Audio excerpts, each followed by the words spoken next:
హరీష్ గారు, happy Ugadi sir అందరికీ. Thank you sir, మీ అందరికి కూడా. అందుకే మా సినిమా హీరో పర్ఫార్మెన్స్ కాదు, మనందరి పర్ఫార్మెన్స్ మన కెరీర్లో బద్దలైపోవాలి ఈ సంవత్సరం. నాకెందుకు గబ్బర్ సింగ్ ప్రీ రిలీజ్ ఫంక్షన్లో మీరు మాట్లాడిన మాటలు ఇప్పటికీ హాంట్ చేస్తుంటాయి. పవన్ కళ్యాణ్ అభిమానులు, ఆకలితో వచ్చిన పవన్ కళ్యాణ్ అభిమానులు భుక్తాయాసంతో బయటకు వెళ్తారని చెప్పి ఏదైతే చెప్పారో అది నిజమైంది ఆ రోజు. ఇప్పుడు అభిమానులకి మీరు ఇచ్చే స్టేట్మెంట్ ఏంటి సార్? మీరు ఇచ్చే నమ్మకం ఏంటి? ఇందాక చెప్తున్నాను కదా సార్, పవన్ కళ్యాణ్ గారిని సినిమాలో ఆయన నవ్వడం చూసి, ఆయన జోకులు వేయడం చూసి, ఆయన స్టైల్గా డ్రెస్సింగ్ నుంచి, ఆయన ఫ్రీ ఫ్లో, ఆయన రెగ్యులర్గా ఉండే, ఆయన సహజ సిద్ధంగా ఆయన డిఎన్ఏలో ఉండే స్వాగ్, ఆ కరిజ్మాటిక్ మూమెంట్స్ అవి చూసి యాజ్ అ ఫ్యాన్గా, not as a director, as a ఫ్యాన్గా చెప్తున్నా, చాలా చాలా చాలా సంవత్సరాలు అయింది. ఇది మట్టుకు ఇందులో ఇంకా సెకండ్ థాట్ లేదు. అలాంటి పవన్ కళ్యాణ్ గారిని నేను చూపించబోతున్నా. ఇదే నేను ఫ్యాన్స్కి ఇచ్చే భరోసా. హరీష్ గారు ఇక్కడ ఎస్ ఇద్దరు హీరోయిన్స్ తీసుకున్నారు సార్, కొంచెం గట్టిగా. ఇద్దరు హీరోయిన్స్ తీసుకున్నారు. అవునండి. ఇద్దరికి స్టోరీ చెప్పారా? పవన్ కళ్యాణ్ గారి సినిమాని ఇద్దరిని ఓకే చేయించారా? లేదు, లీల గారికి ఫుల్ ప్లెజ్డ్గా, లీల గారు వాళ్ళ మదరు ఆఫీస్కి వచ్చి ఫుల్ ప్లెజ్డ్గా కథ విని ఫుల్ ఎక్సైట్ అయిపోయి గంతులేసి ఆ తర్వాత షూటింగ్కి వచ్చారు. రాశీఖన్నా గారికి ఫోన్ చేసి, నేను రాశీఖన్నా గారికి ఏం చెప్పానంటే, నా ప్రెషర్ ఆఫ్, అప్పటికి రాశీఖన్నా గారు వచ్చేసరికి మా షెడ్యూల్ మొత్తం ఫిక్స్ అయిపోయింది. కొంచెం ప్రెషర్లో ఉన్నాను ఇప్పుడు. నేను మిమ్మల్ని వచ్చి నేను కట్ చెప్పేంత టైం లేదు, జూమ్ కాల్లో కానీ ఫోన్లో కానీ చెప్తాను అంటే she understood my pressure. Harish, నేను వస్తాను డైరెక్ట్గా, నేను సినిమా చేసేస్తున్నా, నాకు పవన్ కళ్యాణ్ గారితో ఎప్పటి నుంచో చేయాలని ఉంది, I will do this film అన్నారు. ఇమ్మీడియట్గా వచ్చిన తర్వాత, నువ్వు వచ్చి చేసేస్తావు కరెక్ట్గా, నువ్వు చేయాలంటే ముందు క్యారెక్టరేషన్ తెలియాలి కదా అని చెప్పి అప్పుడు నేను క్యారవాన్లో క్యారెక్టరేషన్ కథ మొత్తం చెప్పిన తర్వాత షీగే ఆ రకంగా. అలాగా కళ్యాణ్ గారి పేరు చెప్పి మేము కథ చెప్పాం, మీరు షూటింగ్కి వచ్చాండి, అలాంటి ఆయన పేరు చెప్పి భయపెట్టాలి అవి లేవండి. ఆయనకి భయపడడం తప్ప ఆయన పేరు చెప్పి భయపెట్టాలి లేవు. ఇందాక మీరు మాట్లాడుతూ శ్రీలీల గురించి Q&Aలో కొన్ని చెప్తా అనగానే శ్రీలీల పాపం క్వశ్చన్ మార్క్ పెట్టింది ఫేస్. అంతే సార్, అంటే ఇప్పుడు ఇలాంటివి మాట్లాడితేనే కదా కొంచెం దాన్ని ఏమంటారు, కంటెంట్ వైరల్ అవుతాయి. హరీష్ గారు, మీరు ఏ ముహూర్తాన్న ఇచ్చి పడేసే గోత్రం ఎరగదీసే నక్షత్రం అనే డైలాగ్ రాశారో అది ఎవరికి వాళ్ళు కన్వే చేసుకుంటున్నారు. అవునండి, చాలా పెద్దగా వైరల్ అయిపోయింది. ఎవరికి వాళ్ళు, ఇప్పుడు పవన్ కళ్యాణ్ గారు కూడా దాన్ని ఆయన స్టైల్లో డిఫైన్ చేసుకున్నారు. అసలు మా ఓడిదే ఇచ్చి పడేసే గోత్రం ఎరగదీసే నక్షత్రం, మా ఓడి ఊరుకోడు, వాడు ఎరగదీస్తాడు ఇచ్చి పడేస్తాడని చెప్పి మీకే ఏదైతే డైలాగ్ ఉందో అది మీకు డెడికేట్ చేశారు. అవునండి. ఇక్కడ ఉన్న ఈ ముగ్గురికి ఈ నక్షత్రాలు ఆ డైలాగ్ని డిఫైన్ చేస్తే ఎవరెవరికి ఎలాంటి డైలాగ్ రాస్తారు సార్ ఈ ముగ్గురికి? ముగ్గురులో అంటే మా నవీన్ గారి నుంచి స్టార్ట్ చేద్దామా? మీది ఏంటి సార్? మీది ఈయనది బాగా ఖర్చు పెట్టే గోత్రం, కలెక్షన్లు రాబట్టే నక్షత్రం. రాశీఖన్నా గారిది నవ్వించే గోత్రం, కవ్వించే నక్షత్రం. శ్రీలీల గారు ఉన్నారు. లీల గారిది అసలు సెకండ్ లేకుండా చెప్పేయచ్చు, ముదురు గోత్రం, దేశముదురు నక్షత్రం. అది ఎందుకో కొంచెం డిఫైన్ చేస్తారు, అది ముదురు దేశముదురు అన్నది. She is very matured, she is very street స్మార్ట్ని తెలుగులో ఏమంటారు? ఎవరైనా చేయండి పోనీ చెప్పండి నాకు. స్ట్రీట్ స్మార్ట్ అనేదాన్ని తెలుగులో ఏమంటారు? లౌక్యం అనాలా, ముదురు అనాలా? కలౌక్యల భాషలో మాట్లాడాలని చెప్పి నేను ముదురు దేశముద్ర అన్న. దేశముద్ర అనేది అల్లు అర్జున్ గారి cinema title. Super. Bad word అయితే టైటిల్ ఎందుకు పెడతారు? సరితే కదండి. లీల గారు మీరు ఒప్పుకుంటున్నారా? ఏమండి నవీన్ గారు? సరే, మీది ఉంది కదండి అందమైన గోత్రం లీల గారిది, అందమైన గోత్రం, ఆహ్లాదమైన నక్షత్రం. మరి మీది? అదండి సార్, సినిమాలో రాశాను, నా అభిమానించిన హీరో అలా అన్నాడు కాబట్టి నేను ఏం మాట్లాడలేదు, కానీ ఇచ్చి పడేసే గోత్రం మీది, ఎరగదీసే నక్షత్రం కూడా మీదే. నా గోత్రం ఏంటి చెప్పాలి సార్? శ్రమించే గోత్రం, సహించే నక్షత్రం. అబ్బా. నవీన్ గారు ఒకళ్ళని అడిగిన తర్వాత కంటిన్యూగా నాకే కాకుండా 1 by 1, ఎందుకంటే మిగతా వాళ్ళు అందరూ ఐడియల్గా ఉంటారు కదా. ఇలా నవీన్ గారి తర్వాత మిగతా వాళ్ళు. నవీన్ గారు, టికెట్ల విషయంలో మీరు సుప్రీంకోర్టు దాకా వెళ్ళారు. టికెట్స్ మీరు అడగలేదా, లేదంటే ఈ సినిమాకి ఇది ఒక రూట్ మ్యాప్ కోసమని వదిలేశారా? అంటే టైం లేదండి. ఆ సుప్రీంకోర్టు డెసిషన్ వచ్చేసరికి తర్వాత అంటే ఇక్కడ ఆ కోర్టులో జరిగిన దానివల్ల మేము వెళ్ళి సీఎం గారిని అప్రోచ్ అవ్వడానికి టైం లేదు. సో అందుకని ప్లస్ మేము సరే చాలా రోజుల నుంచి చేయట్లేదు, అసలు ఈ టికెట్ రేట్స్ పెడితే ఎలా ఉంటుందని కూడా అనుకుని ఇంటర్నేషనల్ కూడా we want go with regular prices. Footfalls పెరుగుతాయని ఎక్స్పెక్ట్ చేస్తున్నారు? డెఫినెట్గా it proved here, it proved in US. ఎప్పుడైనా నువ్వు రీజనబుల్ టికెట్ ప్రైస్ పెడితే definitely we saw it. Yeah, Harish garu next వాళ్ళదే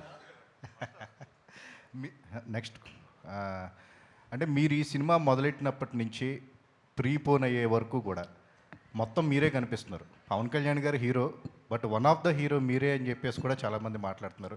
అంటే ఈ సినిమా జర్నీ అనేది ఖచ్చితంగా మీ కెరీర్లో ఒక ఛాలెంజింగ్ లాగానే భావిస్తున్నారు. ఎట్లాగా ప్రమోషన్స్ పర్పస్లో కూడా మీరే వన్ మ్యాన్ ఆర్మీ లాగా వర్క్ చేశారు కదా. అంటే ప్రీపోయిన్ అవడం వల్ల ప్రమోషన్స్కి ఆల్వేస్ లీలా గారు, ఇప్పుడు కళ్యాణ్ గారు తెలుసు, 1 or 2 ఈవెంట్స్కి వస్తారు.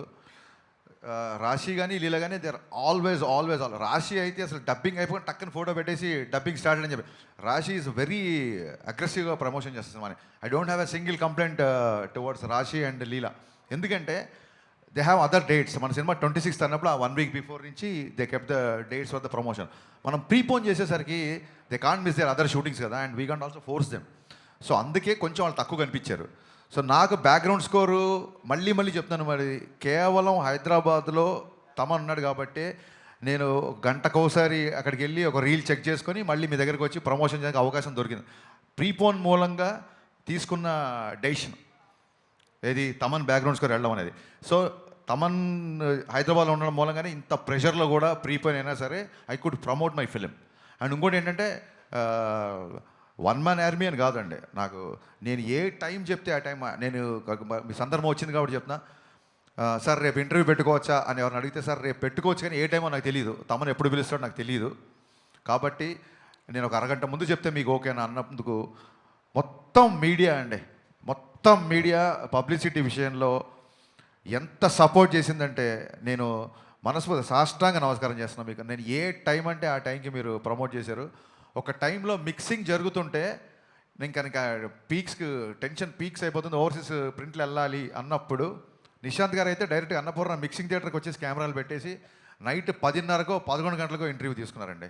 అంటే మీకంటూ ఒక టైమింగ్స్ ఉంటాయి కదా, 9 to 6 9 to 9 ఏదో టైమింగ్స్ ఉంటాయి కదా, ఇవన్నీ నా కోసం బ్రేక్ చేశారు. ఈ ఉస్తాద్ ప్రమోషన్స్ నేను జీవితంలో మర్చిపోలేను. లైఫ్ లాంగ్ నేను మీడియాని గుర్తుపెట్టుకుంటాను. ఈ సినిమా టీజర్ రిలీజ్ అయినప్పుడు ఒక శ్లోకం, భగవద్గీత శ్లోకం ఒకటి వస్తుంది. భగవద్గీత అని చెప్పి ఒక డైలాగ్ ఉంటుంది. మీ హీరోయిన్ల పేరు కూడా గీతా శ్లోక అని పెట్టారు. ఏంటండి భగవద్గీతని మనం ఇందులో ఫాలో అవుతా ఏమన్నా ఉంటుందా? ఆ రెజంబ్లెన్స్ ఏమన్నా ఉంటుందా? అంటే ఏమంటారు, మనిషి తన పేరు లీలా, గీత కాదు. గీత మన యాంకర్, బట్ ఈవిడ పేరు మటుకు శ్లోక. సినిమాలో శ్లోక లేదు, ఆయన కరెక్టే చెప్పారు, ఒక పేరు రాంగ్ చెప్పారు అంతే. లీల పేరు లీలానే, శ్లోక ఈ అమ్మాయి పేరు. బేసిక్గా భగవద్గీత గురించి చెప్పడానికి ఏదన్నా ఒక దాని ఏమంటారు, ఒక మంచి విషయాన్ని చెప్పడానికి ఒక మంచి సందర్భం దొరకాలని ఎప్పుడు అనుకుంటాం. సందర్భం దొరికినప్పుడు చెప్పాలని ఉంటుంది నాకు.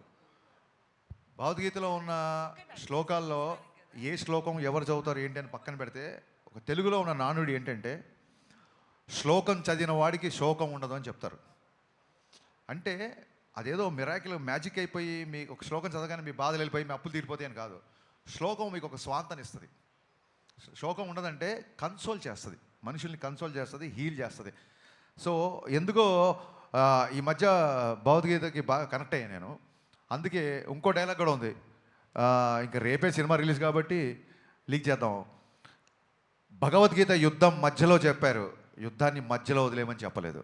ఈ డైలాగ్ రేపొద్దున కళ్యాణ్ గారు చెప్తారు యాక్చువల్గా.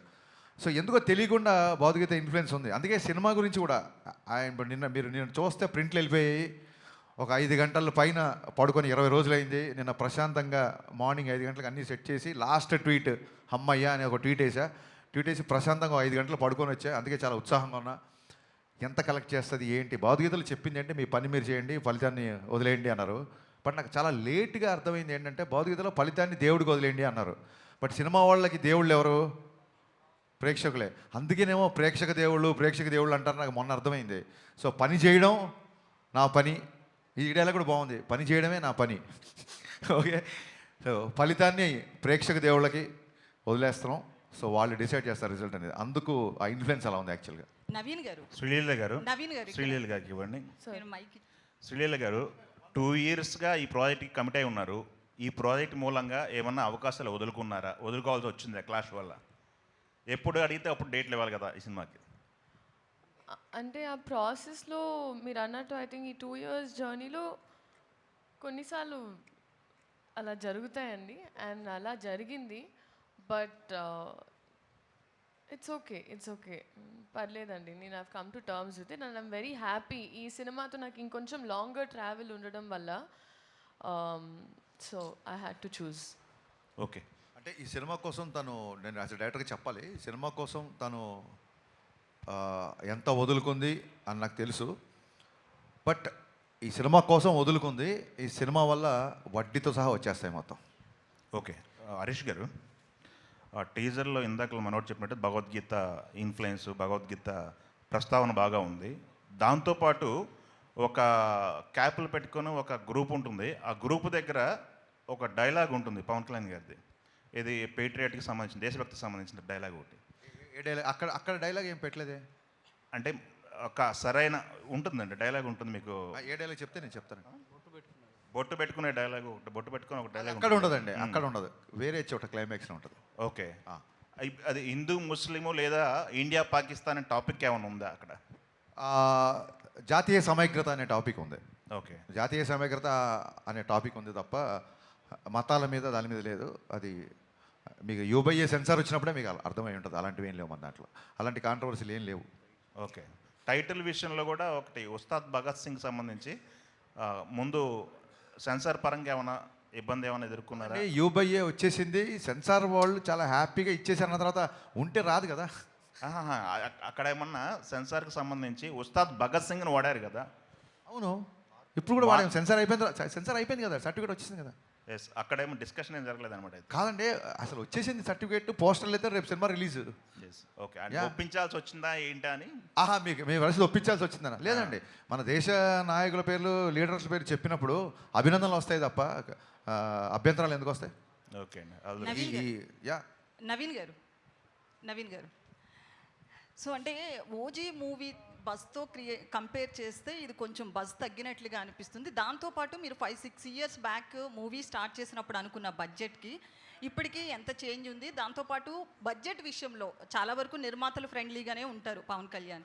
సో ఆయన ఏమైనా బడ్జెట్ విషయంలో ఏమైనా మీతో మాట్లాడడం కావచ్చు, అట్లా ఏమైనా రెమ్యునరేషన్ తగ్గించుకోవడం కానీ ఏమైనా చేశారా ఈ మూవీ విషయంలో? అంటే ఈ మూవీ 5-6 years ముందు మొదలవలేదండి. అనుకుంది 5-6 years ముందు. 2023 ఎండ్లో వీ షాట్ ఫర్ 10 days. మొన్న జూన్ 10th నుంచి జాన్ దాకా కంప్లీట్ మిగతా వాట్ ఎవర్ 70-80 days షూట్ తీసాం. అంతేగాని అంతకుముందు తీసింది ఒక 10 days. తర్వాత ఇది నేను చెప్పా కదా, హరీష్ గారు ఉన్నంతవరకు బడ్జెట్ ఎప్పుడు ప్రాబ్లం ఉండదు. అదే ఆయన అంటే ఆయన మీద ఉన్న కాన్ఫిడెన్స్ కావచ్చు, కమాండ్ కావచ్చు, ప్రొడ్యూసర్ లాగానే ఫైట్ చేస్తాడు ఆయన. అంటే అన్నెసరీ వేస్టేజ్ ఏదైనా ఉంటే మట్టుకి ఆయన సొంత రూపాయలాగా ఫీల్ అవుతాడు, ఇరిటేట్ అవుతాడు, ఫైట్ చేస్తాడు. సో కళ్యాణ్ గారు ఇంకా ఆయన ఎంత సపోర్ట్ చేశాడంటే, ఆయన మా దగ్గర మినిమం నామినల్ అడ్వాన్స్ తర్వాత ఇప్పుడు దాకా ఆయన ₹1 కూడా తీసుకోవాలి. ఆయన క్లియర్గా మీకు కొద్ది డిలే అయింది, కంఫర్టబుల్గా అయితే ఏమైనా చేయండి, లేకపోయినా పర్లేదు అని నేను సినిమా స్టార్టింగ్ ముందు కలిసిన రోజు చెప్పారు ఆయన. అంటే ఇట్స్ ఎ షాకర్. ఇండస్ట్రీలో ఎవరు చెప్పిన నంబర్ కూడా అట్లా చెప్పారు ఆయన క్లారిటీ కూడా. ఏమండి, నేను పొలిటికల్గా ఉన్నా, నేను ఎక్కడ ఆగకుండా 3 monthsలో మీ షూటింగ్ కంప్లీట్ చేస్తాను, నాకు పనున్నా నేను ఎవ్రీడే వచ్చి చేస్తానని ఆయన 12 hours 15 hours పనిచేశారు ఈ సినిమాకి. లేకపోతే ఇట్లా అయ్యేది కాదండి. అండ్ ఆయన లుక్ అది ఆయన ట్రాన్స్ఫార్మ్ అయ్యి ఐ థింక్ ఈ మధ్యకాలంలో he's looking best in this film. Harish garu అయితే 5-6 ఇయర్స్ బ్యాక్ ఆ 10 డేస్ షూట్ ని మూవీలో ఉంచారా 6 ఇయర్స్ బ్యాక్ కాదండి, మీరు మళ్ళీ 5-6 10 డేస్ షూట్ చేసాం 23 అమ్మా. 23లో ఆ లుక్స్ చేంజ్ ఉన్నాయి కదా. పవన్ కళ్యాణ్ గారు ఎలక్షన్స్ లోకి వచ్చిన తర్వాత, ఎలక్షన్స్ లో తిరగడం కావచ్చు, పొలిటీషియన్ అయిన తర్వాత అంటే మినిస్టర్ అయిన తర్వాత కావచ్చు, ఆ లుక్స్ లో చాలా చేంజెస్ వచ్చాయి. సో మీరు కథ అనుకున్నప్పుడు ఒకలా ఊహించుకుంటారు. అవును. సో ఎలా చెప్పండి, క్వశ్చన్ ఫినిష్. సో ఆ షూట్కి సంబంధించింది ఆ క్లిప్స్ ఉంచారా, లేకపోతే మళ్ళీ రీషూట్ చేశారా, ఎట్లా? ఇప్పుడు మీరు ట్రైలర్లో చూస్తే రేపు పొద్దున సినిమాలు చూసినా ఒక 2 ఇయర్స్ బ్యాక్ షార్ట్స్ కొన్ని ఉంటాయి, ఇప్పుడు కొన్ని ఉంటాయి. మీరు చూడండి, షార్ట్ టు షార్ట్ పాజ్ చేసి చూడండి, ఎక్కడ లుక్ డిఫరెన్స్ ఉందో చెప్పండి. ఒకవేళ లుక్ డిఫరెన్స్ ఉన్నా సరే కొంచెం దాని ఏమంటారు, అక్కడ పవన్ కళ్యాణ్ కనపడతారు, ఇక్కడ పవన్ కళ్యాణ్ కనపడతారు. అదేంటి 2 ఇయర్స్ బ్యాక్ పవన్ కళ్యాణ్ ఇప్పుడు హీరో మారిపోయాడు ఏంటి అనేంత లుక్ అయితే ఉండదు. లెటస్సే లుక్ మారింది అని ఆడియన్స్ కూడా అర్థమైంది అనుకోండి. మా వాళ్ళు అందరూ ఎలా ఉంటారంటే, మరి అంతే కదా, ఆయన బిజీగా ఉన్నారు కదా, ఎలక్షన్ ముందు స్టార్ట్ చేశారు, మారితే లుక్ మారుద్ది అనుకుంటారు. వాళ్ళు కూడా అడ్జస్ట్ అయిపోతారు. ఓకే, అయితే తమన్ గారికి మీరు చెప్పండి. సేమ్ థింగ్, మీరు లుక్ ఐడెంటిఫై చేయలేరు మీరు ట్రైలర్లో చూడండి. ఎందుకంటే ఈ షార్ట్ ఫర్ 10 days మీరు చూసి ఆ 10 days ఏదైనా మీ డిఫరెన్స్ లేదు. ఎందుకంటే చాలా నెగ్లిజిబుల్ డిఫరెన్స్ లేదు. ఆయన అట్లాగే ట్రాన్స్ఫార్మ్ అయ్యి వచ్చారు మన షూట్కి. హరీష్ గారు, అయితే తమన్ గారికి దేవిశ్రీ ప్రసాద్ గారికి సంథింగ్ ఏదో ఇష్యూ ఉండి ప్రీ రిలీజ్కి రాలేదు, ఇట్లా చాలా టాక్ నడుస్తుంది కదా. లేదు, ఏ ఇష్యూ లేదు. కళాసుధ అవార్డ్స్ అదే రోజు ఉన్నాయి. పిబి శ్రీనివాస్ గారు అని ఘంటసాల సమకాలీనికులు, పిబి శ్రీనివాస్ గారు అని చాలా గొప్ప సింగర్, ఆయన గౌరవార్థం ఆయన అవార్డు దేవిశ్రీ ప్రసాద్ గారికి ఇస్తున్నారు. ఇలాగ ఉంది కాబట్టి అతను అవార్డు తీసుకుంటున్నాడు కాబట్టి ప్రీ రిలీజ్ ఈవెంట్కి రాలేదు. ఈ విషయం కళ్యాణ్ గారికి తెలిసి చాలా సంతోషించారు. దేవి వస్తున్నాడని అడిగారు ఆయన. సార్ ఇట్లా కళాసుధ పిబి శ్రీనివాస్ గారు మరి ఆ అవార్డు తీసుకోకపోతే ఎలాగా అని చెప్పి కళ్యాణ్ గారు కూడా ఆ విషయాన్ని చాలా అభినందించారు. ఏమండి, ఈ విషయం 10 సార్లు 10 మంది మిత్రులు అందరూ అడుగుతున్నారు. ఇప్పుడు నేనేం ఫస్ట్ సినిమా తీసే వ్యక్తిని కాదు కదా, మీకు నా గురించి క్లియర్గా తెలుసు. నాకు ఒక వ్యక్తితో పడకపోతే నేను దాచుకొని ప్రశాంతంగా పడుకోగలుగుతానా? మీరు చెప్పండి, మీరే చెప్పండి. నేను ప్రశాంతంగా పడుకోగలుగుతానా? కాదు, సహించే నక్షత్రం అన్నారు కదండి ఇప్పుడే.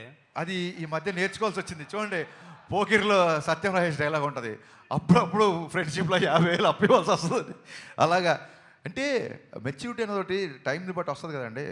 దాంతో కొంచెం సహించడం కూడా ప్రాక్టీస్ చేస్తున్నాను. అలాగే శ్రమించడం ఎలాగ ఉంది కదా అని. ఇంకోటి, సహించే రైమింగ్లో ఉన్నాయి కానీ సహించడం అనేది ఉంటుందంటారా? హరీష్ గారు, ఎవరంటే మీరు మొహమాటం పెడుతున్నారు. మీ ఉద్దేశం ఏంటి చెప్పండి. నవీన్ గారు, ఎందుకు సురేష్ గారు వీళ్ళు మిమ్మల్ని టార్గెట్ చేస్తారు నాకు అర్థం కాదు. అతను సురేష్, నేను హరీష్, మా రైమింగ్ అయినా టైమింగ్ అయినా మేమంతా చెప్పండి సార్, మన వైబ్ ఎలా ఉంటుందో ఒకసారి. నవీన్ గారు సార్, 26th అనుకున్న మూవీని 19th ప్రీపోన్ చేశారు. ఉగాది హాలిడే ఉంది, ఈద్ హాలిడే అన్నీ కలిసి వస్తాయి మనకి. బట్ ఆ మూమెంట్లో కొద్దిగా దురంధర్ అనేదాన్ని కొంచెం అండర్ ఎస్టిమేట్ చేశారేమో, మేబీ కొంచెం మల్టీప్లెక్స్ వరకు ఉంటుందేమో అని అనుకున్నారు. ఇప్పుడు థియేటర్లు అన్నీ ఓపెన్ అయిపోయినాయి, బుకింగ్స్ అన్నీ స్టార్ట్ అయిపోయినాయి. What exactly is the impact? నిజంగా ఏమన్నా రిగ్రెట్ ఉందా? దురంధర్ని అసలు అండర్ ఎస్టిమేట్ చేయలేదండి. దురంధర్ సినిమా నేను 3 సార్లు థియేటర్లో చూశాను.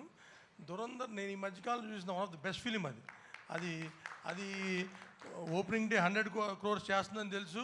అది 1000 కోట్లు ఫస్ట్ ఒక లాంగ్వేజ్లో 1000 కోట్ల సినిమా చేస్తుంది. అది ఇట్స్ కామన్ సెన్స్, డెఫినెట్గా చేస్తుంది. కాకపోతే అది అనౌన్స్మెంట్ వచ్చిన తర్వాత నాకు ఎప్పుడు అన్ని కాల్స్ రాలా. Every distributor call me in 1 hour, 19th రండి. డబ్బులు పెట్టి కొనుక్కునే డిస్ట్రిబ్యూటర్ కంటే మనకు బెటర్గా ఏం తెలుస్తుందండి. Everybody call me. సో దాంతో వెళ్ళి ఇంక చెప్పాం. ఆయన అన్నట్టు తమన్ చెప్పనా, వచ్చేద్దాం బావ అన్నాడు తమన్ ఆయనతో. And it went so smooth. అంటే అప్పుడు మీరు అనుకున్న ఇంపాక్ట్ కంటే ఇప్పుడు ఎక్కువ ఉందా తక్కువ ఉంది అనుకుంటున్నారు? అది ఊహించామండి. ఏమంటే దురంధర్ ఇట్స్ ఎ స్టామ్. కానీ ఇది మనది ఇక్కడ మెయిన్ తెలుగు సినిమా. ఇప్పుడు టాక్సిక్ ఉందనుకోండి, అప్పుడు కాంపిటీషన్. ఎందుకంటే ఇక్కడ ఎక్కువ పెనిట్రేషన్ కాదు. దురంధర్ మీకు హైదరాబాద్లో ఉంటుంది, వైజాగ్, విజయవాడ, మిగతా చోట్ల అంత ఉండదు. ప్లస్ పవన్ కళ్యాణ్ గారి సినిమా, ఈ రాష్ట్రాల్లో పవన్ కళ్యాణ్ గారిని మించిన సినిమా ఏమి ఉండదు కదా. So plus Ugadi, Ramzan, holidays. So sir, ఇంకొక క్వశ్చన్. తెలంగాణలో టికెట్ రేట్స్ జరుగుతున్నాయి కదా. యాక్చువల్లీ 2 సందర్భాల్లో డిస్టర్బెన్స్ వచ్చింది. రాజాసాబ్కి మీరు డిస్ట్రిబ్యూటర్గా ఉన్నారు, ఇప్పుడు మీరు ప్రొడ్యూసర్ కమ్ డిస్ట్రిబ్యూటర్. అంటే లాస్ట్ మినిట్లో ఈ జరిగే చేంజెస్ వల్ల ట్రేడ్ వల్ల ఎలా ఇంపాక్ట్ అవుతుంది ఏంటి ఏం జరుగుతుంది అసలు? అంటే అంటే ఆంధ్రాలో ఏ ప్రాబ్లం లేదు, ఇక్కడ కూడా ఏదో ఒకటో రెండో లీగల్ పార్టీస్ వల్ల రిపీటెడ్గా ఇదే ప్రాబ్లం ప్రతి సినిమాకి జరుగుతుంది. దట్ ఈస్ ద ప్రాబ్లం అండి. దానివల్ల ఇప్పుడు ఏమండి government is so cooperative. Revanth Reddy గారు ఏది అడిగినా చేస్తారు ఇండస్ట్రీకి. సో చేశారు, మాకు సలార్కి ఇచ్చారు.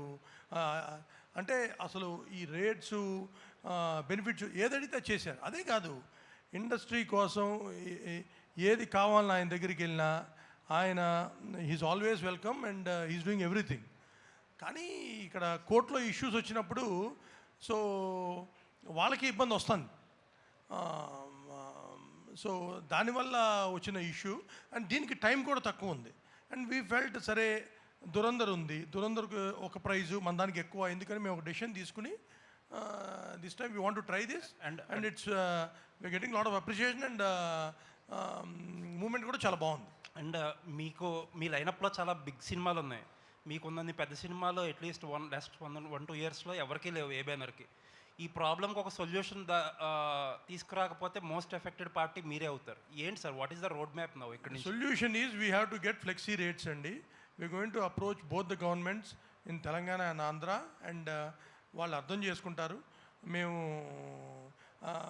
I think we going to achieve that is the permanent solution.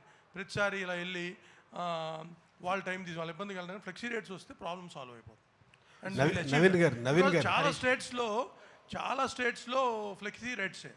ఇప్పుడు మీరు బాంబే కానీ ఢిల్లీ కానీ మీ ఇష్టం టికెట్ పెట్టుకోవచ్చు, అక్కడే కాదు 90% ఆఫ్ స్టేట్స్లో.